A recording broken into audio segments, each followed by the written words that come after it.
Hello and welcome to the Profitable Coach podcast. I'm your host, Kimberly Rich, head coach at Transformation Academy. From seasoned experts sharing their hard-earned wisdom to rising stars navigating their journey, every episode uncovers the stories, strategies, and lessons behind what it takes to create massive impact and income as a coach. This show is brought to you by Transformation Academy and the Impact Coaching Collective. If you're ready to be inspired, take action, and build the coaching business of your dreams, well, then you are in the right place. Let's dive in. Welcome to episode number 76 of the Profitable Coach podcast. I'm thrilled to have with me today Laura Anderson, who honestly is one of our inaugural and star Impact Coaching Collective members. I've been in different coaching containers with her now for almost a year, and it's so inspiring to see all the incredible things that Laura has been able to create, all the amazing people that she's been able to support, and really the lane for herself that she's been able to carve out by continuously showing up, pushing through the crunchy bits, and really being committed to her mission as a coach. So I'm so thrilled to share her story with you today, to highlight yet another Impact Coaching Collective member. So without further ado, please welcome the confidence coach, the curriculum creator, the one and only Laura Anderson. Hello and welcome back to the Profitable Coach podcast. I am so excited to have Laura Anderson joining me. Laura is one of our Impact community members, and she's a coach that I've been lucky enough to work with now for a while. Do you even know when we started working together, Laura? It was back in June with CCA. Oh my gosh, almost a year. I Almost a know. year. And we are enrolling for the next round of Coach with Confidence right now, which is super exciting. So we'll make sure and have that linked up in the show notes as well. But that is really where Laura got her start, at least in the Transformation Academy world, as getting your feet wet with coaching. So can you take me back to before you hit the buy now button, before you signed up for the TA Coaching Confidence program? What was the inception point where you were just like, this is it. I know I meant to do this. I'm going all in. I'm investing in myself. Tell me about that moment. Um, it was actually a series of moments, to be quite honest, that had been leading up for like 10 years. Back in 2013, I was interested in the coaching world, but I moved from the state of Nebraska to the state of Washington, and I had no idea how to actually like start a new business in a place where I knew no one. And so I really became big in personal development and started moving forward with some of that. And then back in almost 3 years now, we moved back from the state of Washington into back to Nebraska. And I had tried to leave education for a while. I'm a former teacher. I tried to leave education for a while and I just couldn't. I couldn't do it. I would try something different, but I would just kind of dip my toe in and get scared and go back to teaching because it was something that I knew. And then a little more than a year ago, I found Transformation Academy and I got their professional life coaching certification. And I just loved the videos and the simplicity of the material in the way that it's very straightforward. You watch your video, you get these amazing tools that you can use yourself.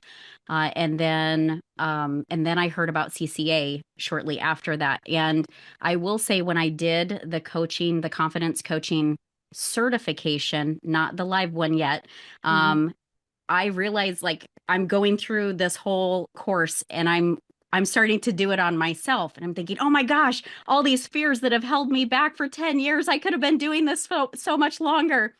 And so I used my own, like I coached myself through it and then realized too that I had been coaching confidence even as a high school English teacher for decades. Uh, I, as an English teacher, kids do not have a choice. They're stuck with you. They don't get to choose it like they get to choose art or a certain kind of PE class.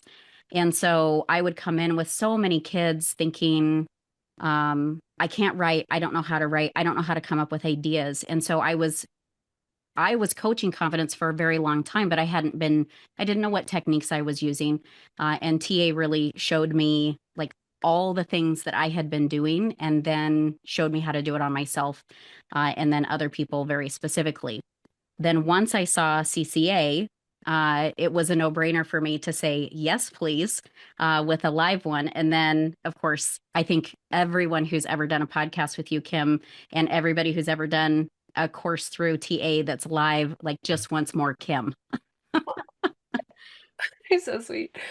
Yeah, I think that one of the cool things about plugging into the TA world specifically, but really any container that reverse engineers transformation, is that it helps you to sort of step outside the jar and see what you've been doing, either on yourself or, like you said, for your students, and then how to make it repeatable so that you can now pivot and start doing it with clients. And I think that's one of the really cool things about the certifications that TA offers is you can move through it as a student. You're like doing it on yourself, and then you have all the materials to immediately turn and offer that to a client. And I know that you have a couple other certifications under your belt, so I'm curious how you have managed to like create this transformational melting pot of all the different things you've learned to make like put your Laura spin on it and Mhm. offer it to people in your world. So obviously, it started with Transformation Academy's courses because I got my professional life coaching certification, and then I moved on to my confidence coaching certification, and that was my bread and butter. That's the one where I said, "This is like." As soon as I started that certification, I knew it was my niche. Mm. But when it came to like I do feel like I'm a jack of all trades. As a teacher, we're a little bit of a chameleon because we have so many different things that we have to learn. But I was also certified as a holistic health coach. I'm certified through TA as a meditation coach. And then I also was a personal trainer for many years. And I was able to take all of those things and tie those bits and pieces together. And then the cool part is that as a teacher, like I'm so glad you talked about reverse engineering because that's what teachers do. We look at standards, but in this particular case, we're going to look at transformation as a coach. And then how do I get that transformation? What are the steps? And I reverse engineered my programs for that particular thing. But one of the things that was really important to me was for me to be able to be me, and I am first and always an educator. I just realized what felt like a little too late. I realized that I don't have to be a high school English teacher to be an educator. I can be an educator in other ways with people who are seeking me out versus people who are kind of shoved into my community in general. And so when it came to being an educator, it was really important for me to be able to figure out how other people are going to absorb that information. And so part of my, I guess, secret sauce is that I know how different learning styles work. And so I'm able to really cater and personalize all of my programs to that. Mm. Yeah, I think that's one of the cool, like, how do I say this? The cool aspects about coming into coaching after you've already had other careers is that you really do have a wealth of knowledge to pull from, a wealth of skill sets that you might, and you, I say anyone, might take for granted because it's been so inherent to the job that you were used to doing. But now pivoting into coaching, you're like, actually, I understand curriculum in a way that a lot of other people might. I understand helping people move through something that feels really hard for them at first or that they've never done before, they've never known before. And I imagine that a lot of people listening to this actually have a lot of these sort of soft skills that they don't even realize because they're either come natural to them or were expected in their last career to do them for so long that's like, actually, no, that can really benefit you and your clients now. You mentioned being able to be fully Laura in your business. What are some of the ways that you've sprinkled that into your brand or your community? Um, well, that's the teaching, I think, is probably the biggest thing. And the fact that um, I'm a giver. And I probably give a little too much. I think some people in the community know that. Like I've given things away and they've said, Laura, you got to start You need to charging charge me for for this. this. And so I think but that is something like that's my love language is giving. And whether it's, an actual gift or information. I think you one point called me kind of a connector, and I am a connector. I'm a connector of information to people. I love sharing what I have in different ways, and if I can save people time and money, I absolutely will do that. And so I think that is something that's very authentically me. I also like really I wanted to get out of the teaching career so badly that for a little while I thought I just want out of teaching. I want out of teaching. I want out of teaching without realizing that teaching is actually a part of who I am. I was just tying it to being a high school English teacher versus like I can teach in other areas. And so once I was able to wrap my head around different forms of education and different forms of teaching and ways to do it, that also allowed me to really be me. And um I think during CCA I was struggling with this just a little bit back in June, where I was trying to figure out how I stood out. And, I don't think anybody thinks, oh gosh, I think everybody struggles a little bit with, well, I'm just me. There's nothing really special about me, like nothing different. I don't have a secret sauce to use. But we all do. We just have to tap into those resources that are a part of us. And like you mentioned before, Kimberly, with um, we all have soft skills that we can use that are transferable. It's a matter of figuring out how you are unique with those soft skills and how you use them and how you communicate with people. And so I think that also has allowed me, like, finally leaning into I am a teacher of many things, allowed me to feel and be more authentic as well. And it just honestly, it just made me happier because I like to give. And we're in a coaching community and everybody's in different spots. I love to give as much as I possibly can. And so both those things together allowed me to be much more authentic and really allowed me to create some really cool stuff that genuinely felt like me. And even though it may have taken hours to create, I was in the flow because it Yeah. was so me. Yeah. And one of the things I love that you said is um, really owning that in this coaching business, I'm going to put this in quotes, that you are a teacher. And that's why I put it in quotes. Like, oftentimes coaches wear a lot of different hats. One of them might be trainer, one of them might be artist, one of them might be writer, one might be mentor. And so allowing the labels to be really fluid, as long as you are being of service, you are being authentic, and you are being specific in who you serve and how you serve them, then everything else sort of falls into place. And one of the things you've heard me say a million times is like, you are the niche. So if you can help past versions of yourself, it makes it so much easier. And this should be fun. Like, I want everything that everyone does in their business to at least have some element of fun. So I'd love to hear in your communities, in your marketing, whatever resonates, how have you made sure that you are having fun doing it? Oh, well, definitely the communities have helped. Doing CCA and having that live component was amazing. I still talk to the people who are in the CCA community, and some of us have continued in some of the same things. And then I see a couple people on here who are from Impact and from Winner Circle and from the pods and Future Self. And so it's you form these relationships that are just amazing and incredible. And so that right there is fun to be with like-minded people, and to learn from each other. Thank you, Francesca. To be with like-minded people and be able to learn from one another and to be able to help one another too, because I think we all have a servant's heart.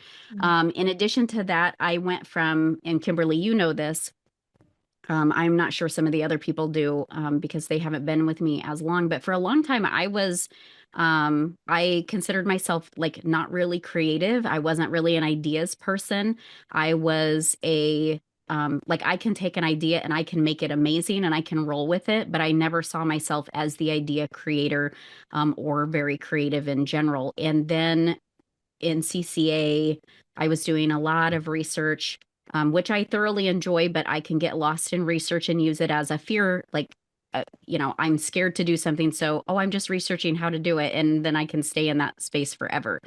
But what I had realized during CCA is that um, there came a point where I was researching, and I thought, oh my gosh, am I stuck? Am I stuck in this? And all of a sudden, everything just clicked. And I know having the community helped, but everything absolutely clicked. And all of a sudden, I just became this creator, and I started creating thing upon thing upon thing upon thing, and sharing and sharing and sharing. And that was fun. Like I discovered a part of myself that I'm 50 years old. I discovered a part of myself that for decades, I told myself I wasn't creative, I wasn't an idea generator. And then all of a sudden, I found like, I just found my inner soul. I don't know how to put that, but it was just so fun. And then to create all of these things, kind of goes back to that like authenticity question that you were asking. Like these are all things that I wanted to do as a teacher, but because I was stuck with curriculum that I could only play so much with, like now I get to create everything. I get to Yeah. create it and I get the immediate feedback, and all of that is fun. And then when you work with someone and you see little breakthroughs and big breakthroughs, that also is incredibly fun as well. Yeah, the feedback loop of actually helping people and being able to tap into parts of yourself that you wouldn't get to otherwise, I think is really valuable and really meaningful. And, one of the things that you mentioned was this resistance block masquerading as research, like overconsumption of information, Yes. less production. I'm curious if you're willing to share what are some recent resistance blocks that you are either in the process of overcoming or that you've had to overcome. Because part of these conversations is really just like normalizing the journey, which is we all have fears, we all get stuck, we all have forms of resistance. And if you've been with me in any container, then you know I say the bigger the resistance, the bigger the shadow it casts, probably because the greater potential it has to impact your life and others. So to circle back, the question was, what are some other kinds of resistance that you've come up against? Well, I'd say the research was probably one of the biggest ones. Obviously, as a former teacher, I love learning, and we can get so caught up in learning that a couple things happen. We're using it, it's just a mask to hide the fear that we're feeling. And so we're not moving forward because of it. But then the next thing that happens is that you end up with so much information. Now you're overwhelmed with what to do with it. What's the right information? Where do you start? Where do you go from there? And then you don't move forward either. So now you stop researching, but now you don't move forward because you just have this like overwhelm of information, the analysis paralysis part of it.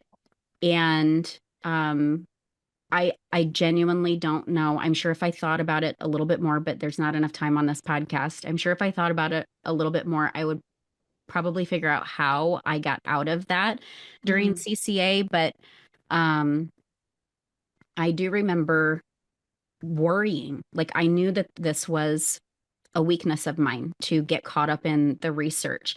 And I remember worrying, I am consuming, consuming, consuming, and I have not had a thought of my own. And like really having that concern.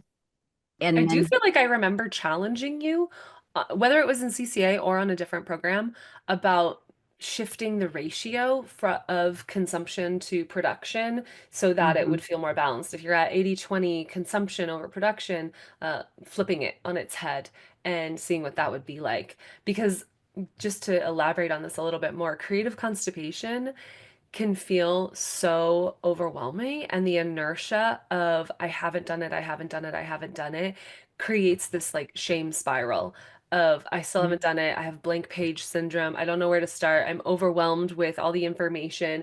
And what I have found the quickest way to get out of that is maybe create some sort of challenge for yourself where it's like, 9 out of 10 of these are going to suck, but I don't care. I'm doing at least 20 before I'm allowed to stop, whatever the thing is, right? So just shifting the energy from intake to output and allowing that to sort of like open the faucet or the floodgates, as it were. And, like we said, everyone who knows you would say you've created so much value, given away so much, have so much to offer inside of your communities that are beautiful curriculums that people can follow to really create change in their life.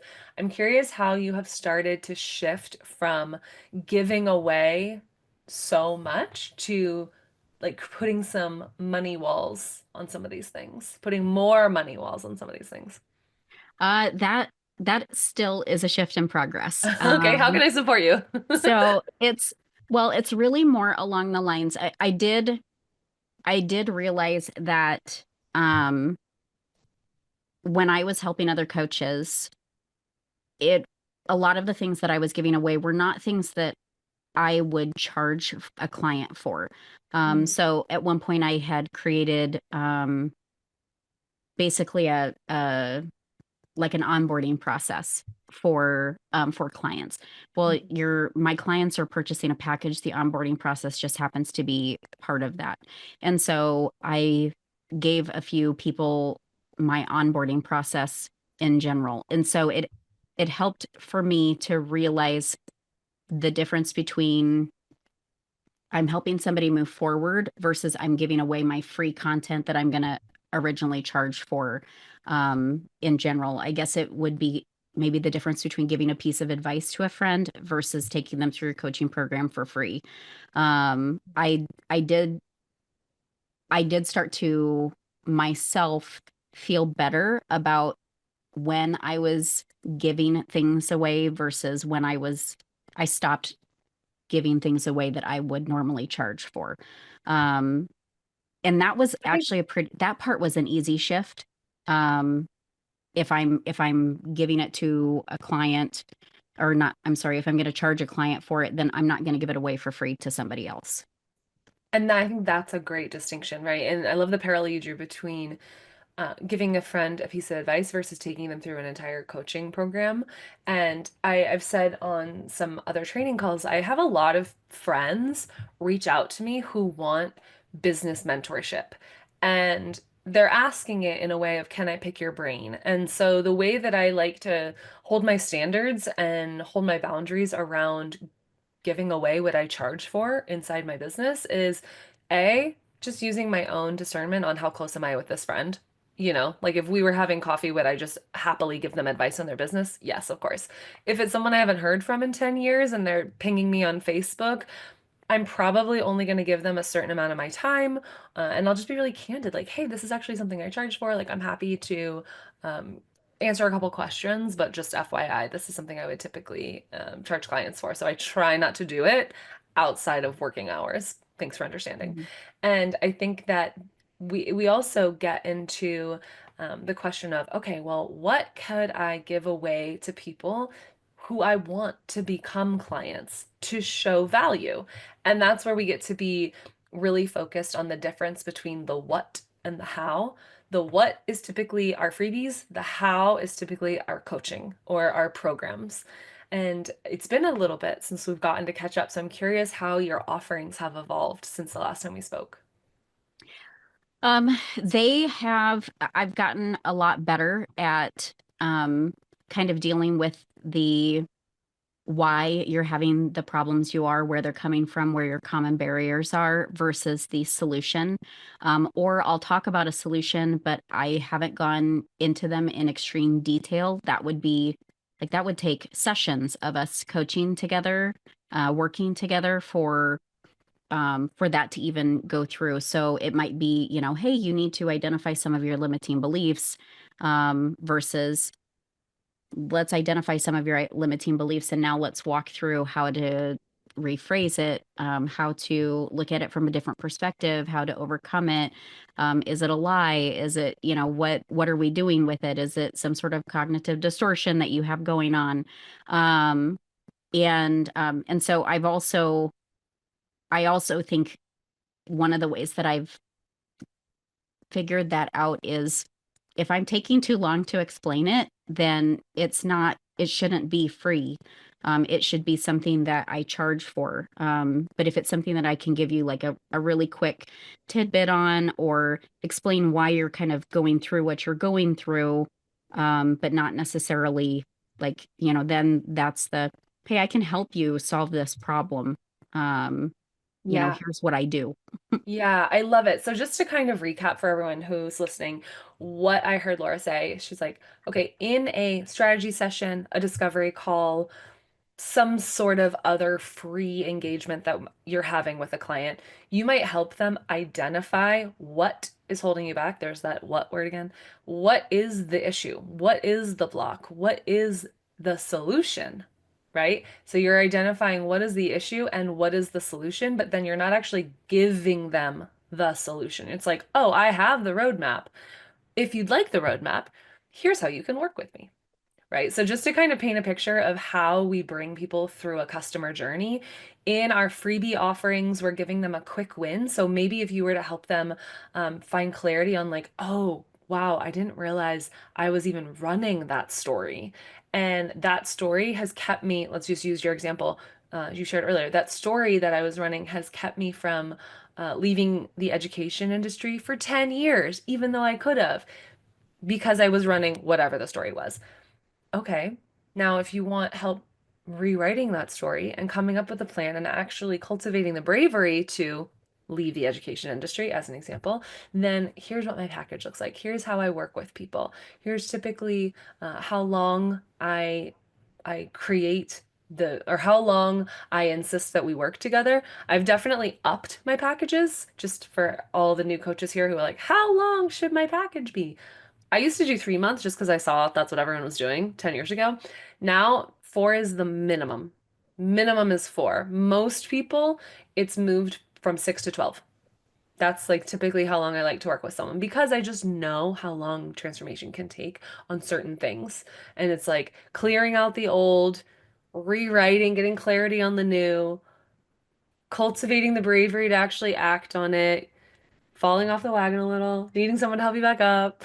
And maybe you can relate to that in your own journey. But I'd love to hear more about the actual like packages that you're currently offering because I know you have some really fun communities. And then because, Jane of all trades, I know there's a lot of things that you want to be creating. So I'm curious, in this current iteration of the business, what are you marketing? So right now, well, and I will say for people who are really new to the space and don't have anything created, TA suggests thinking about your high end offer and your low end offer, and then building from within. And that's exactly what I did. And going back to when I was talking about how I was consuming, and I wasn't creating, somehow, some way, my framework just came to me. Um, I started looking at all the information that I had gathered and started to see patterns within it. And so then I was able to kind of create my framework for my one on one coaching, which is actually my high end offer. And then originally, I had never thought of creating a community until I joined the impact community. And that was when which is probably a surprise to people because I am a teacher. And so, we build community in the classroom all the time. I'm used to working with a lot of people all at once. And so originally I had thought, okay, community, it's not, I don't know that it's my thing. And then I joined Impact and it was like phenomenal, and realized this is my space. Like, this is a space that I would absolutely love to be a part of, and create for someone else to be a part of. So I ended up creating my community, Thrive Tribe, as my low end offer, where I could bring people in who were into personal development. So people who join my community, they they are into personal development. They are people who want to become better versions of themselves.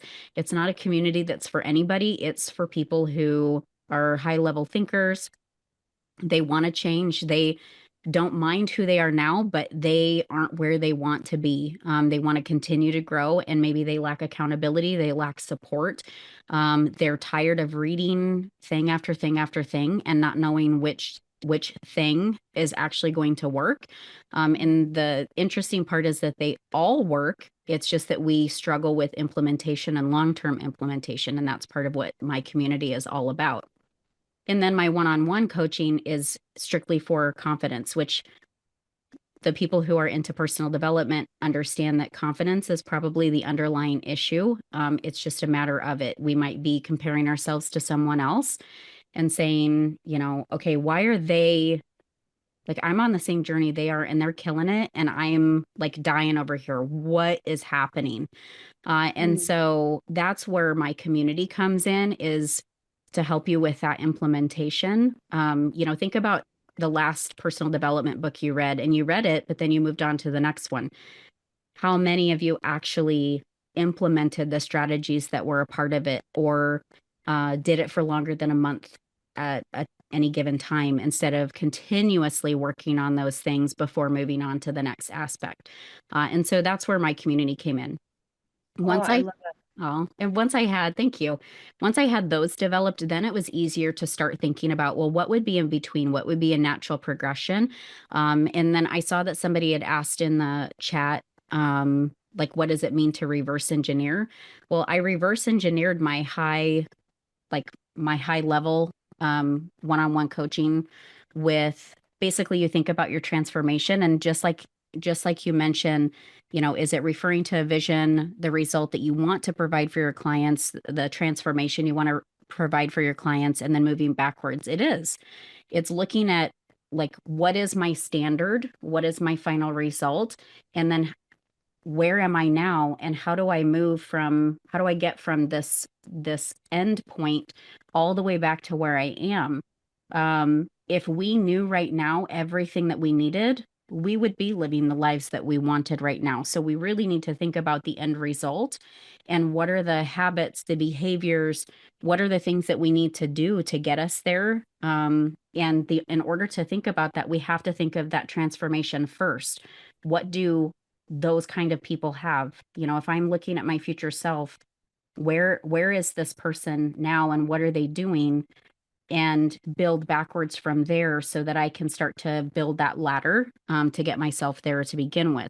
And then I did the same thing with my business suite. I said, okay, if I'm in a community that's about personal development, how do I give my clients a journey where they come into my world and then want to continue to grow? And so that's what that was too. It was a progression. Here's my high level offer of one-on-one coaching specifically for confidence.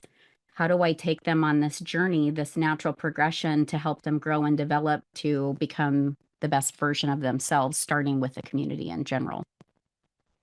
There's so many things that you just said that I want to highlight for people. One is I love how you drew a parallel from reverse engineering the success that you want by looking at, okay, who has what I want? What are the habits, beliefs, community, etc., that I need to start bringing in and also releasing to move there? But as a coach, you are essentially embodying that desired result for your clients. So the reverse engineering that we were talking about earlier is where I'm at currently, how did I get here from where I used to be, from where my client currently is? What are the people that I sought? What are the books I read? What are the podcasts? What are the practices? What are the beliefs I had to shift? What are the habits I had to let go of?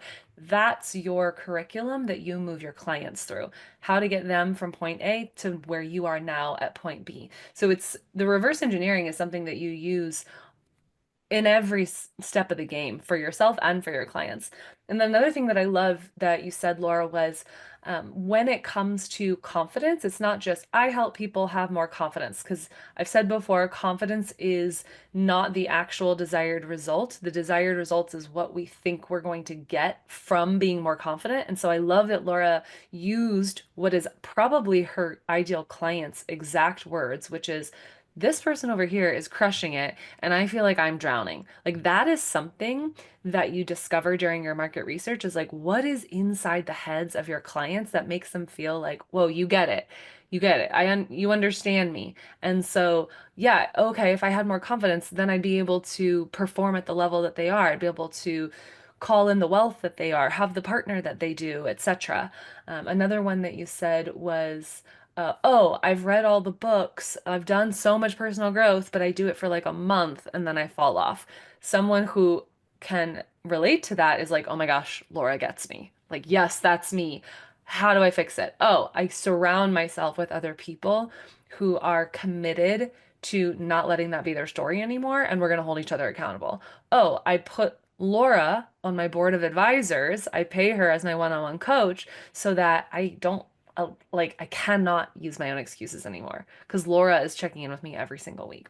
So I just wanted to highlight these things for anyone who's listening as a researcher for their own business, like what it is that she did really well. Beautiful. Laura, what are you most excited about in your business right now? Oh man.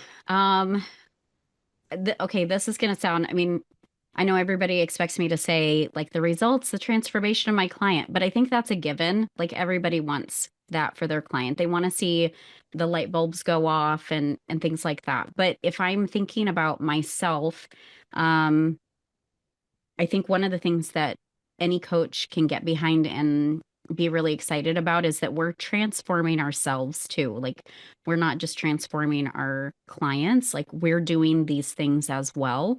And we are the proof that what we do works. Mm. In addition to that, and this has really nothing to do with coaching, it has to do with teaching. Uh, Teaching for me, I did it for 25 years. It was amazing. Teaching as my calling. I just thought for a very long time I had to be tied to a school district in order to do that.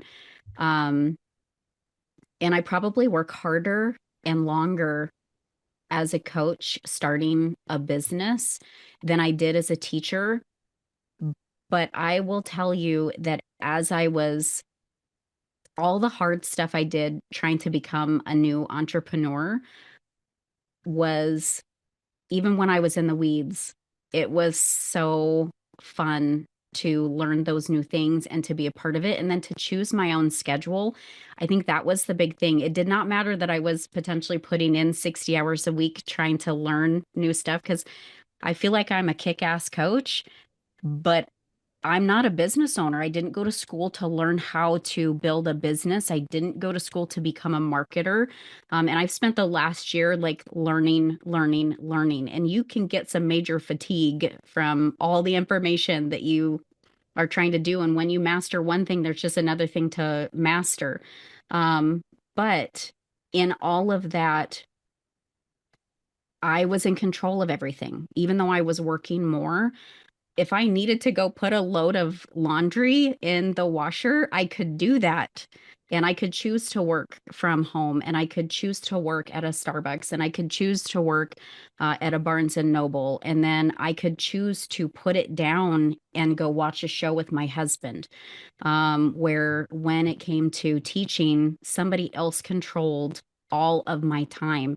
And even when they weren't controlling my time, I had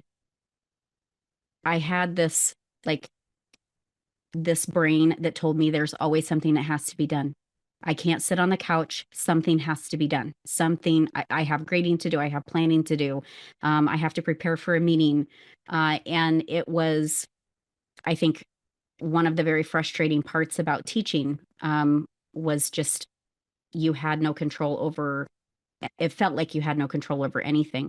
And even though I put more hours in trying to become a new entrepreneur, I was in the flow so often that it was like many of those hours just flew by because I didn't feel like I had a ball and chain attached to me. And so I think that is probably like the best part, the most exciting part about it. Yes, you're going to put in a crap ton of hours. Yes, you're going to have those days where you are not motivated.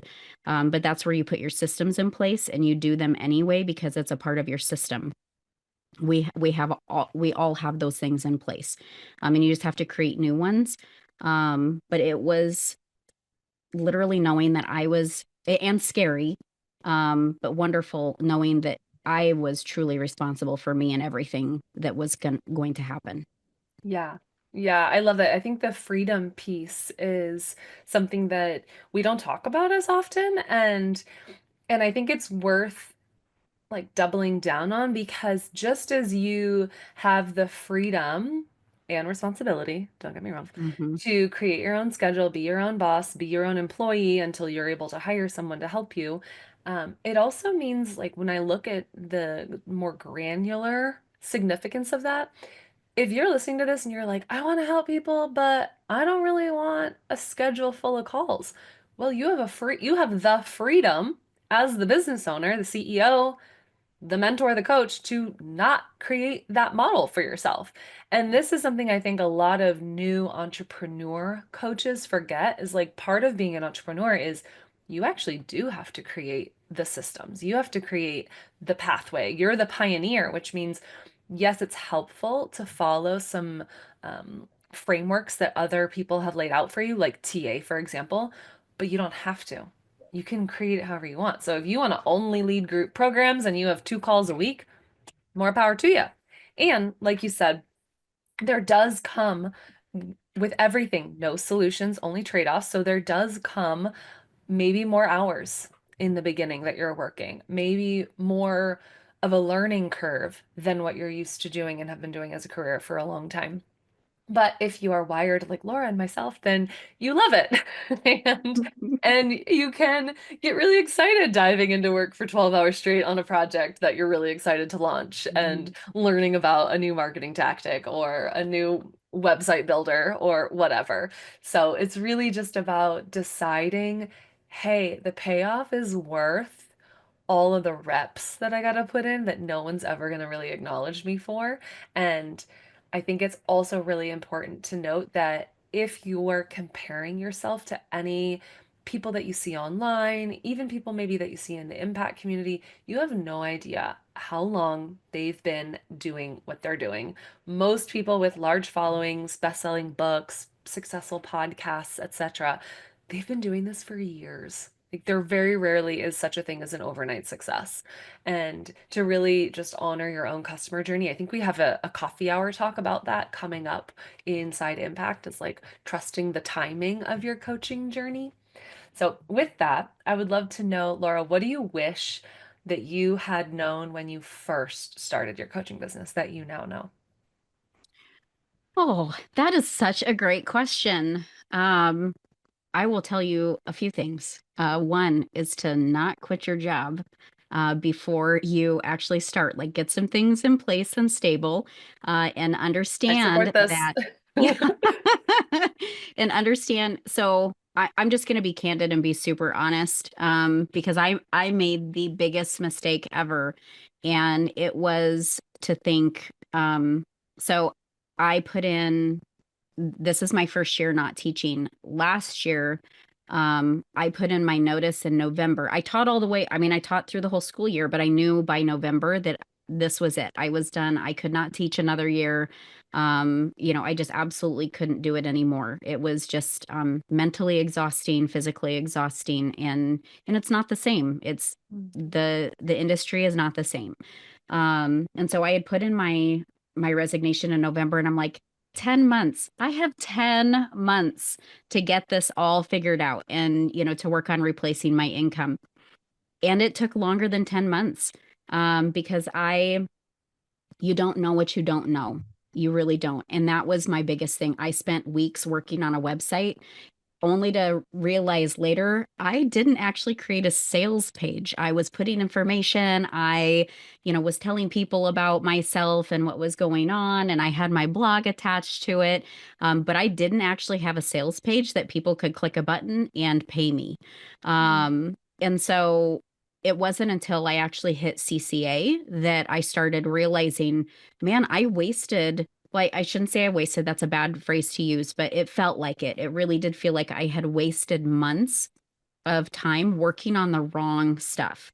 And so that's one thing that I would say is, like, you've got to go into it with a plan, and you need to, obviously, you've got to pay your bills and support yourself. And I thought I had done that. I mean, I thought that's almost a year to figure out how to replace my income.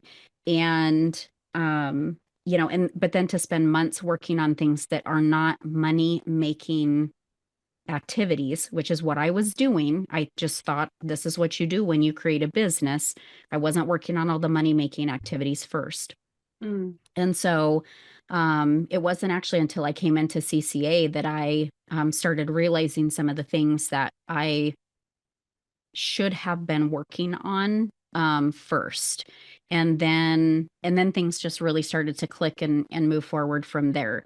The other thing that I wish I had done, and I'm sure many people who are watching this probably don't have this problem, but maybe if somebody is a new coach listening, just in the very beginning, one of the things that I wish that I had known is like I was trying to go it alone. I was taking the courses, but I wasn't really communicating with other people. And when you start talking to other people, you start growing by leaps and bounds. You realize the things that you don't know, and somebody will save you hours upon hours of wasted time, just like I hope when I tell other coaches that are not as far as I am, I try to save them hours and money as well, which I think is probably why I enjoy giving away things for free, because I don't want people to go through what I went through. So definitely keep your day job. And if you hate your day job, you got to look at it in a new perspective. You have to think of it as this is a temporary thing, and I'm using it. I'm using the money that I'm getting from it to support my dream. My dream Hmm. is to be an entrepreneur and to be a coach and to have massive impact. And despite the fact that I don't necessarily like this job, it's giving me the money that allows me to do that. And then the other thing I would also say, just in regards to that, if you hate your job that much, then go get a different job while you grow your coaching business. Yeah, And 100%. so I would say that's one of the biggest things. The other thing too that I wish that I had known, um, if you have not taken TA's confidence coaching course, I would definitely do that. Um, it's awesome. And if you're brand new, I mean, even if you're not brand new, it's going to help you. But it really, like, that's where things started to click for me. I mean, I went from having nothing to having an entire product suite with just within a few months, because of the resources that provided, the inspiration that you get from Kimberly and everybody else that you're going to get in your community, um, and just moving through. Um, it's that saying that two brains are better than one, but you're going to get more than two brains. You're going to get like 30, 40, 50 brains helping you. Yeah. Yeah. I think that this is a really um, under talked about component of entrepreneurship is that we think a lot of entrepreneurs do it alone. Like you're just supposed to know how to build a business. You're just supposed to like know how to market. And hell no. First of all, most businesses either take out a loan or they get funding. And many of them are in the red for their first couple years anyway. So, as Laura said, save yourself that stress, that sense of scarcity because your potential clients are going to feel that. And I always want you guys coming to a client conversation with a sense of abundance and detachment. And like, I'm inviting you guys to a party. Do you want to come? Do you not want to come? I'm pretty sure this is the exact party you've been dreaming about for years. So let me know. And like that's the level of confidence that I want all of my students and all of my clients to have. And I think that you said it so perfectly. Laura, where can people go get more? Where can they sign up for your community? Where can they find you online? If you're in the impact community, you can just DM me and I can send you the link for that. But you can also find it on my website, which is liveandthrive365.com, is another place that you can find that. Do you mind if I ask, or if I offer one more piece of advice? Please. Okay. So I know a lot of us are not in like the marketing industry, or, sometimes money is really, really scary to talk about. And you create a project or a product, and you're worried about how to price it. One of the things that I found really, really helped me, and probably because I am a backwards designer, um, I figured out what price I wanted. I didn't even create a product yet. I figured out what price I wanted, and then I went and created a product that I would pay that much for. I And love that. it made me feel so much better about putting that price tag on my website. When people ask about it, it made me feel better in general too, because I know that it's worth it. I would pay for it myself. And so when you are thinking about how do I price this, if you are, I know some people are really worried about, am I charging too much? Well, first off, ask yourself what I pay for my own, like what I pay for my own package.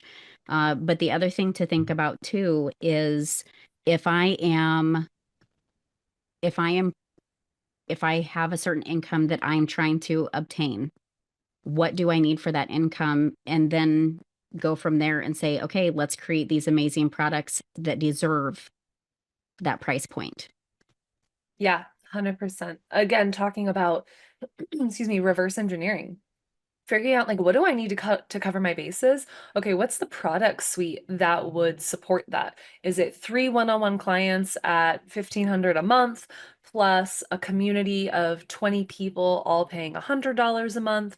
And then is that my baseline? Is that my stretch? And so then you can start to see like from the seat of the CEO, you got your CEO hat on, like what you're doing has meaning. And if you have ever played in the wealth mindset world at all, then a lot of the teachers talk about like money wants a place to go. So saying I want $10,000 doesn't have the same power as I'm so excited for the $10,000 that I'm going to get because I'm going to use it towards what? This thing that you are genuinely excited about. You're creating the frequency of appreciation and abundance and service and creativity. And so if I'm getting a little tangential here, if money is also just energy, then it's like, what are we being a match for that energy by saying and doing and embodying? Like, are we being a match to that energy? So yeah, I love that that's the note you wanted to end on, Laura. I think that's a beautiful, like really actionable thing for people to go and think about in their own businesses. So for anyone who was on the live version of today's call, thank you. This might have been one of our biggest podcasts yet, which is amazing because we somewhat scheduled it last minute. So shout out to everyone who's here on the live. If you're listening on Spotify or Apple, please feel free to check out the YouTube version. You can see Laura's beautiful, radiant face and feel even more compelled to go check out liveandthrive365.com. Everything else we chatted about, Coach with Confidence, the Impact Community, the Winner Circle, we'll have all of those linked up in the show notes as well. So thank you, Laura. I love you. I appreciate you. Thank you for having me. Big thank you to Laura for coming on today's show, and thank you so much to all of our live listeners. We did this episode live for our Impact Coaching Collective members, so if you're not yet a part of that incredible community, I highly suggest that you go check out the show notes at theprofitablecoach.com/076, and there you'll get a discount for being a podcast listener, where you can come in the community, you can try it out and see really what all the fuss is about, how people are able to improve their skills, create a really enriching network of coaches, and continuously show up not just for themselves, but for each other. So again, you want to head to theprofitablecoach.com/076, and there you'll be able to get all of the information that we talked about in today's episode. Thanks so much for listening, and we'll catch you on next week's show.